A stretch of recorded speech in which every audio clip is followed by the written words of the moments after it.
are the media, sir, and we need your attention, sir. Well, you have it. Thank you so much, sir. So we are here. We've just arrived from India today, in fact, this afternoon. And our very first stop has been to this moving September 11 memorial. I was in New York myself on 9/11, and I still remember vividly the experience of the horror of that day.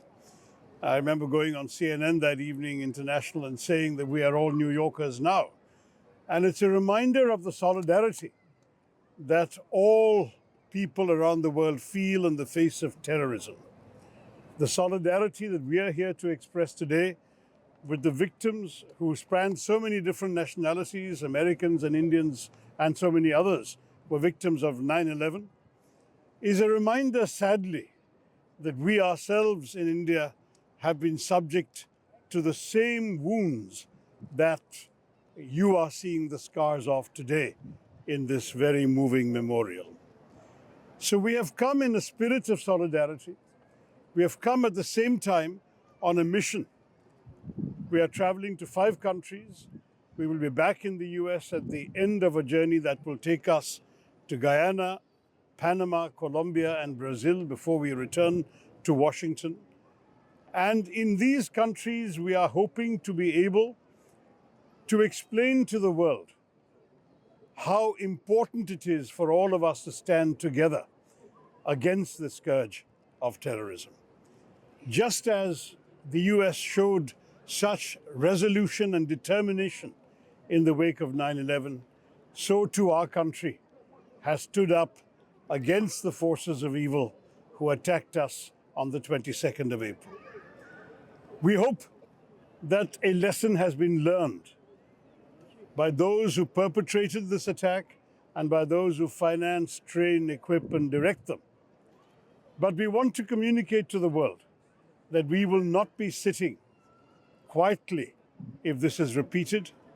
And we want the world to understand that this is not a time for indifference, but for mutual strength and mutual solidarity, so that we can all unitedly stand up for the values that the United States has always cherished, the values of democracy, of human freedom, of diversity, of coexistence of people of different communities, none of which, sadly, is in the agenda of those who conducted such attacks.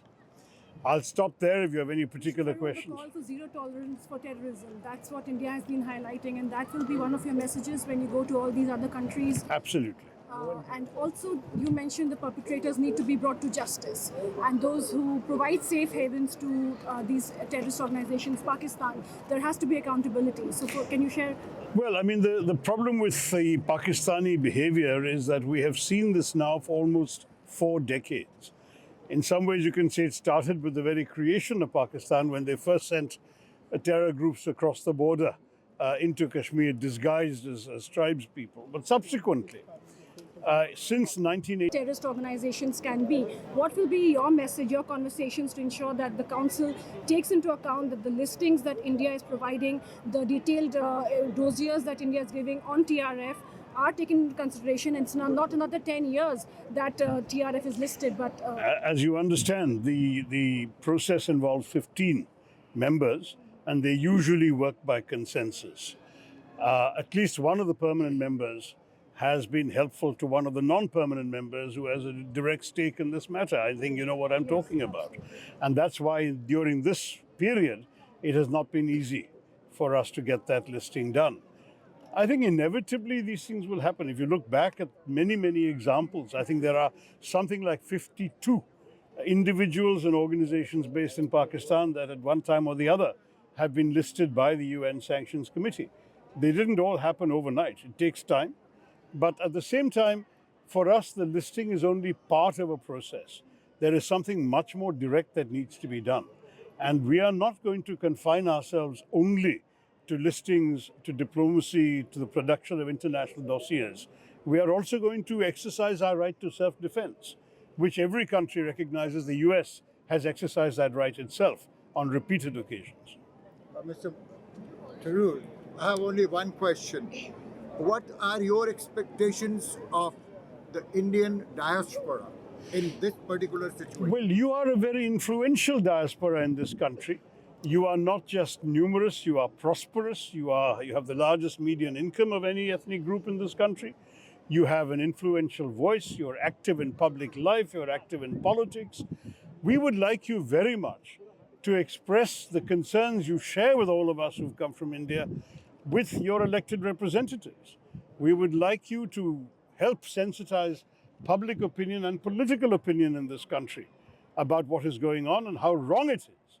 And certainly we would expect the diaspora to partake of the messaging that we are here to do. So I'm very happy to see so many of you here, because you are actually a force multiplier for us as well. We come and go, but you live here.